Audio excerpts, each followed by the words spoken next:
Nós já estamos de volta ao vivo aqui na sua TV Horizonte com o nosso Manhã da Piedade. No bloco passado, quando eu conversava com o Júnior, eu falei que nós teríamos agora o Servo por Amor. Mas não, vamos deixar esse assunto para depois, porque agora a gente vai voltar a falar de um tema que, na verdade, na última semana nós começamos a destacar aqui no programa, mas devido à correria do nosso programa, que é tudo ao vivo, não deu tempo para falar sobre tudo que a gente gostaria. Então, hoje a gente volta a falar sobre um assunto que é importante, que muita gente tem problema aí nas relações do dia a dia, principalmente no ambiente de trabalho, gente, que é aquela questão de lidar com pessoas centralizadoras, né? E aí, quando nós falamos deste tema, sempre vem à nossa mente a imagem de alguém. Tenho certeza que é o seu caso aí, né? Aquela pessoa que não deixa ninguém tomar decisões na empresa ou no próprio setor, né? Que ela lidera. E fica gera uma insegurança na equipe também.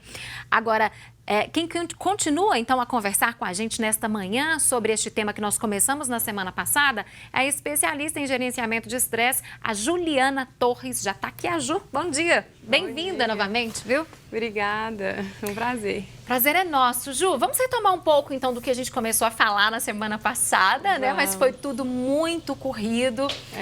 Sobre essas pessoas centralizadoras, principalmente em ambiente de trabalho, assim, né? Quais são as características dessa pessoa?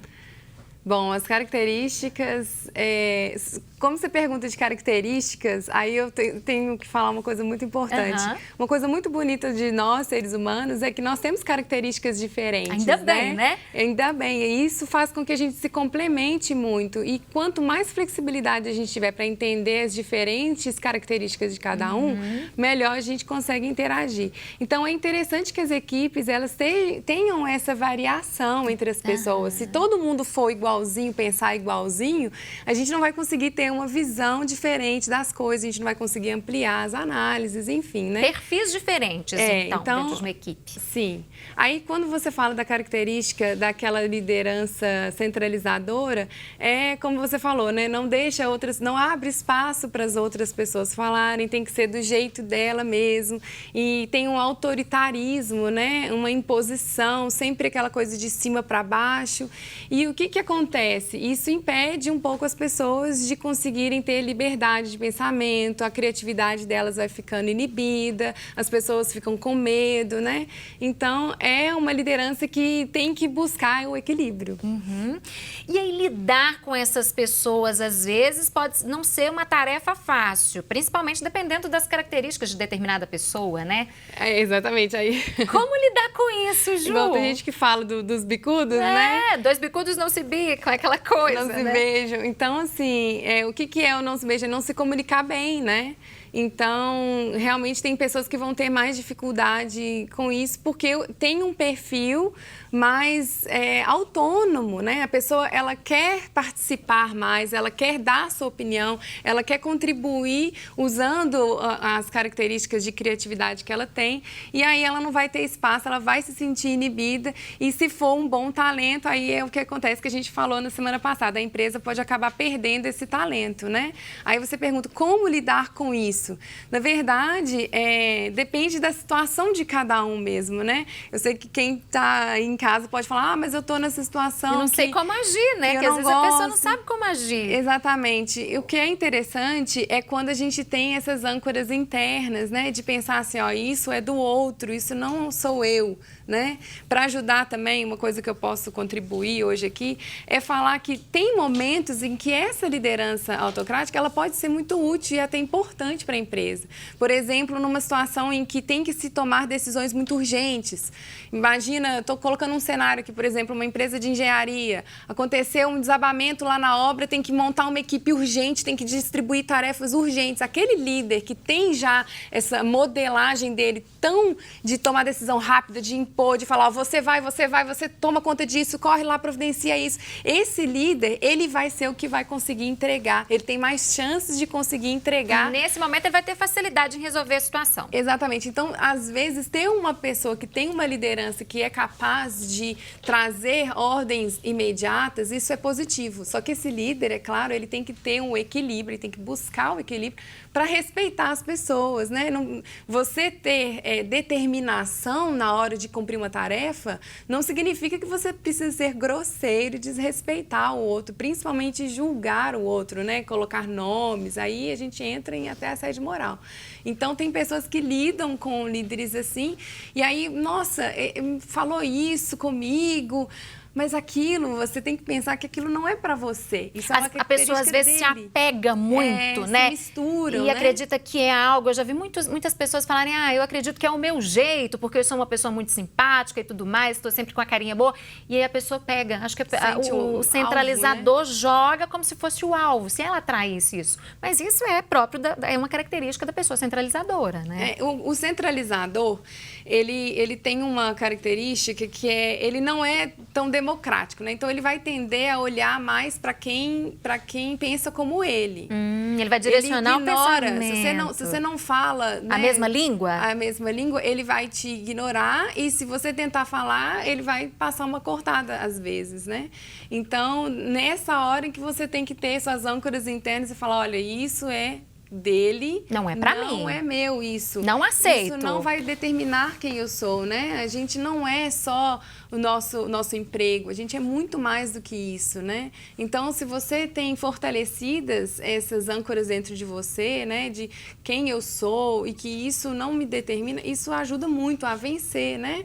E respirar fundo, né? Buscar manter a calma, não aumentar, não seguir com aquilo ali. Porque um problema também, eu chamo isso de ruminação, né? Aconteceu ali, houve um atrito, e aí você fica remoendo aquilo ali, você fica relembrando, revivendo. Mesma, né? Pois é, aquilo já passou. E se você consegue focar no próximo passo, então agora o que eu vou fazer para fazer isso diferente? Também até pensar assim, então é assim que as coisas são, ele gosta desse jeito, então eu vou evitar isso, porque quanto mais a gente se concentra no que eu posso fazer para melhorar, eu acabo melhorando mesmo e ficando mais forte. E aí aquilo vai se desenvolvendo na minha vida, né? Quem sabe aquilo é uma aprovação que eu tenho que passar por aquele momento, e se eu enfrento isso, eu acabo desenvolvendo características que vão me levar para um patamar melhor. E aí outras pessoas vão me enxergar de outra maneira e eu posso ser recolocado, entendeu? Um aprendizado que pode ser para essa pessoa também que está passando por essa situação, né? Eu sempre sugiro essa forma de encarar as coisas, porque se continuar falando, isso é ruim, ele não vai mudar com a sua fala, né? E quanto a gente mais fala de uma situação, ela mais cresce, né, Ju? Exatamente. E está mais presente em você, vivencia. Reviver um momento nunca vale a pena, nem quando é bom, porque quando é bom o momento, se a gente ficar revivendo aquilo, a gente está perdendo a oportunidade de seguir em frente e buscar um novo momento, né?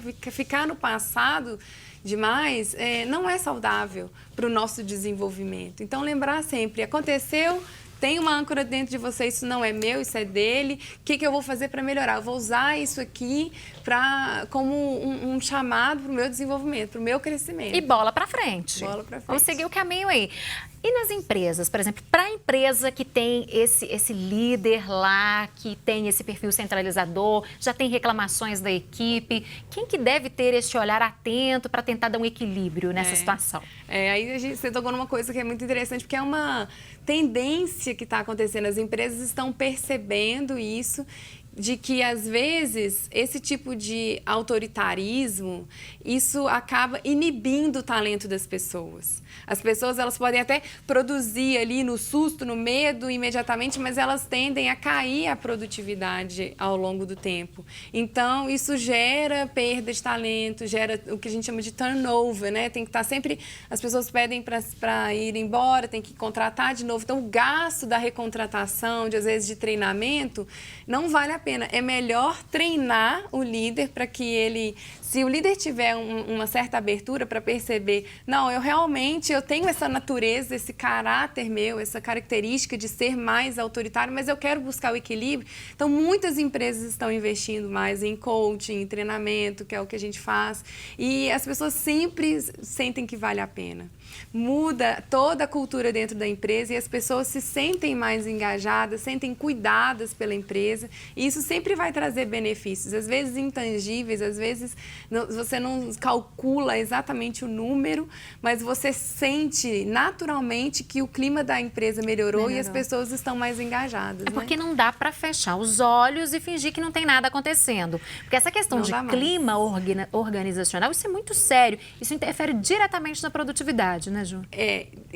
Eu diria que diretamente até na saúde das pessoas. Ah, muito, muito. E aí, ao longo do prazo, você começa a perceber uma queda na produtividade e vai alterar os números da empresa, sim. Porque, igual eu falei, né, gastos com recontratação, e quando a comunicação fica tão pesada, as pessoas não se comunicam bem, aí os setores não se comunicam bem, aí acontece o que a gente chama de retrabalho.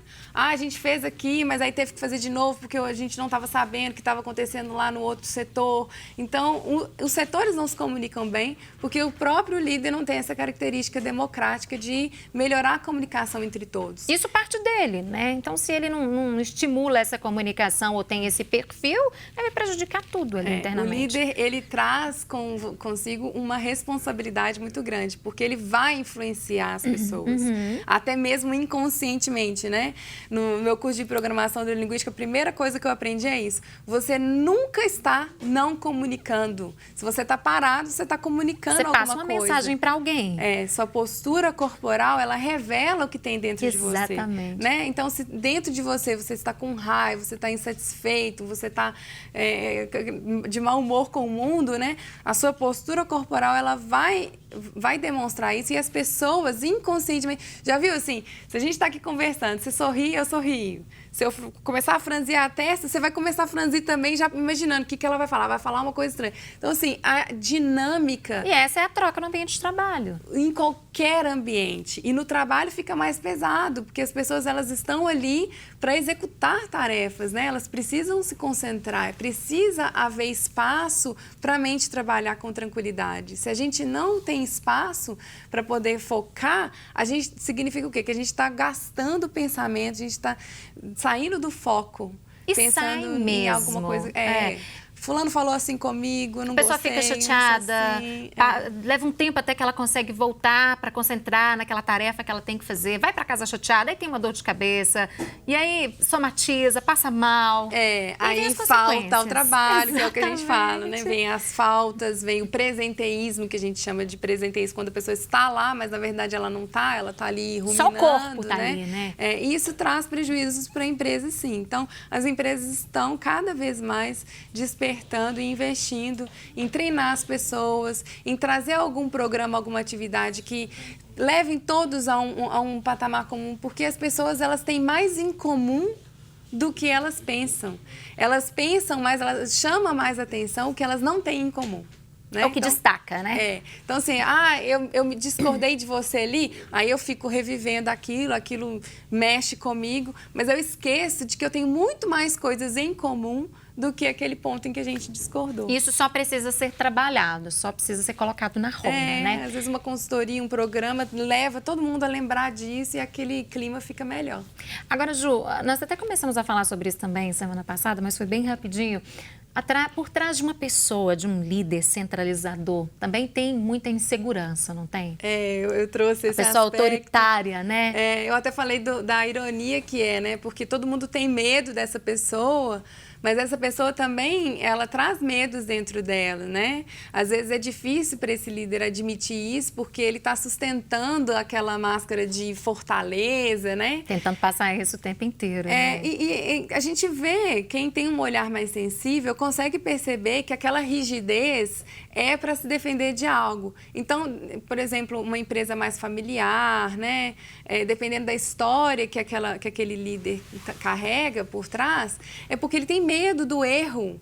Medo da falha, medo de não conseguir cumprir a tarefa. Então, aquele medo dele é tão grande que ele traz tudo para ele não consegue delegar, não consegue confiar nas pessoas, né? Então, é uma insegurança muito grande. Então, se você tem uma pessoa, se você consegue ter mais proximidade com uma pessoa que tem esse aspecto, é conseguir trazer para ele, assim, ó, trazer a confiança, ó, se você traz uma pequena tarefa, faz um pequeno exercício, delega isso aqui e acompanha, porque no coaching a gente sempre organiza assim, delega e acompanha. Tem que acompanhar, não dá para delegar e deixar de lado. Ele não vai conseguir, né? Então vai fazendo pequenos exercícios e aí ele vai começar a perceber que a equipe vai se sentir tão gratificada, né? Toda a relação, a dinâmica da relação vai mudar tanto e aí ele de repente ele vai começar a ver, ó, surgiu essa ideia. Como que surgiu essa ideia? Porque houve o espaço, né? Isso aí ele vai bonito. ver como que as pessoas, como que o relacionamento entre as pessoas também vai melhorar. E a criatividade também, né? Que as pessoas vão ter esse espaço. Isso, as ideias. E até com ele, né?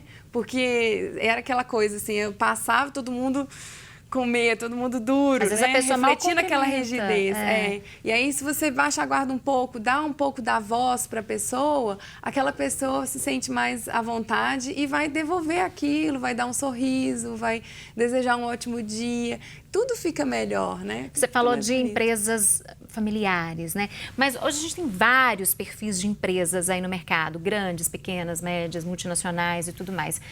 Independente do perfil da empresa, seja aquela pequenininha lá que tem 3, 4, 5 funcionários ou aquela grande. Essa questão de uma pessoa, de um líder que é centralizador, isso pode atrapalhar, pode dificultar em determinadas situações qualquer convivência em qualquer ambiente. Sim, quando muda o tamanho da empresa, realmente muda a dinâmica das relações, né? Igual, por exemplo, vai ter muitas pessoas que estão abaixo daquele líder, mas eles não têm contato, né? Então, às vezes, até fica as coisas um pouco mais por debaixo do pano. Agora, quando é menor... Quando o contato é direto, aí né? os atritos são maiores, né? Aí a proximidade é muito maior. Aí vira como se fosse todo mundo uma empresa, uma família mesmo, né? E na família a gente sabe como é que é. A gente se tromba mais. É o tempo inteiro ali em contato com a tia, então com a sogra, com a mãe. Tem que conseguir ter mais esse talento de separar as coisas, de pôr um limite nas coisas, tentar... Porque num ambiente menorzinho... Fica aquela coisa assim, a sala de reunião também é a sala de outra coisa. Então, quando a gente consegue sistematizar um pouco mais as coisas para poder separar, as pessoas conseguem separar melhor também, né? Então, separar, às vezes, ambiente físico, separar, às vezes, horários, levam as pessoas a conseguirem se sentir um pouco mais organizadas. Organização é importante num ambiente menor. Quando a empresa é muito grande, aí ela já tem aqueles sistemas todos, não dá para fugir muito, né? Agora, para as pessoas que estão nos assistindo e aí imaginam, pois é, eu vivo isso tudo aqui na minha empresa, vou tentar seguir o que ela disse de não interiorizar, né? Fortalecer minhas âncoras, como você bem colocou. Qual é o primeiro passo para uma empresa, por exemplo, que está passando por essa situação com o líder, com os funcionários? É pedir uma avaliação de um profissional especialista na área, né? Que ele converse ali com cada funcionário. Como que funciona, Ju? Aí tem, igual você falou dos tamanhos das empresas, tem diversos tamanhos de medidas, né? Para uma empresa pequena, por exemplo, existem avaliações disponíveis na internet até. Ou você mesmo, né, um dono da empresa, um gerente que estiver querendo, né, sentindo a vontade de ter essa iniciativa, pode criar um questionário. A primeira coisa que eu sempre falo, quando eu sou contratada numa consultoria para uma empresa grande, o que é a primeira coisa que eu vou fazer? Eu vou ouvir o funcionário. Eu vou perguntar para o funcionário. Ele não adianta falar assim, agora nós vamos aqui oferecer Tai Chi Chuan para todo mundo, é uma prática que vai trazer reflexão, que vai trazer centramento para todo mundo, mas e se ninguém dali gosta? Será que ele vai querer isso? Será que ele vai se identificar? Se eles não é o que o pessoal quer. Essa turma aqui é uma turma mais jovem, eles querem que tenha aqui uma aula de zumba, né? A gente, nos treinamentos que a gente estuda, a gente sempre procura, a gente aprende que tem que perguntar para o funcionário. Porque os perfis das empresas são diferentes, né? A gente está vendo hoje, agora tem essas modalidades de startups, né? Tem pessoas super jovens, já tem outros tipos de empresas que, outro dia mesmo, uma amiga minha estava falando, eu fiquei surpreendida, teve uma festa da empresa, quantas pessoas acima de 50 tinham lá, tem empresas que já prezam por empregar as pessoas mais idosas, então a gente tem que ver, ó, o que vocês querem? O que está incomodando vocês? E aí, eu te falo como consultora, quando você dá voz para um funcionário, só de alguém estar perguntando qual é a minha opinião, como eu estou me sentindo, eu já mudo o meu sentimento, eu já mudo o meu lugar naquela empresa, sabe? A pessoa já se sente valorizada, alguém está me ouvindo, porque às vezes é isso que a pessoa precisa, de alguém para ouvi-la, para entender o que ela está pensando, o que ela está sentindo. Estão preocupando comigo, estão me enxergando aqui, né? Então, para responder a sua pergunta, o primeiro passo, independente se você vai pegar a ajuda de uma empresa que já tem experiência com isso, ou se você mesmo vai, quero fazer um questionário aqui para perguntar para vocês, o que faria vocês se sentirem melhores para uma empresa pequena? O primeiro passo é ouvir todo mundo. É distribuir questionário perguntando o que incomoda e o que eles sugerem que poderia melhorar. Às vezes, em um determinado departamento só, assim, nosso departamento X está precisando de melhorias. Em quais departamentos você acha? Em quais aspectos você acha que a gente pode melhorar? Nossa, todo mundo fica se sente com gratidão, né? E a partir daí que você vai colher todas as ferramentas que você precisa para começar um trabalho com aquela equipe. Né? Aí é mão na massa. É a partir do que você colheu com cada um ali. Né? E às vezes coisas pequenas que não estava sabendo, nossa, eles querem isso, eles querem que tenha água em tal lugar, eu preciso andar demais para achar uma água. Às vezes uma coisa assim, sabe? Que as pessoas falam, nossa, essa pequena coisa podia me ajudar. E a pessoa se sente acolhida, se sente bem. Tá certo. Esse é o ritmo do futuro, com certeza, esse olhar mais atento para essas empresas, para essas questões de clima organizacional, liderança, trabalhando ao lado ali de funcionários. Porque ainda não... A gente tem muitas máquinas que substituem, né, várias funções dos seres humanos, mas ainda... As empresas ainda são compostas por pessoas, né? E as pessoas, elas não vão ser robôs, elas não vão ser programadas, não vão ser completamente previsíveis. A gente sempre, cada vez mais, vai ter que dar atenção para o estado mental das pessoas. Tá certo, somos humanos, a gente já falava isso no bloco anterior, temos limitações, defeitos, sentimentos, e podemos melhorar, que é o mais legal, né? A cada dia. Ju, muito obrigada por ter vindo mais uma vez. Prazer, ótimo dia. Até a próxima, adoramos as dicas. Até a próxima. Até a próxima. E você aí de casa, continue conosco. Eu vou fazer um rápido intervalo, eu volto daqui a pouquinho, não saia daí.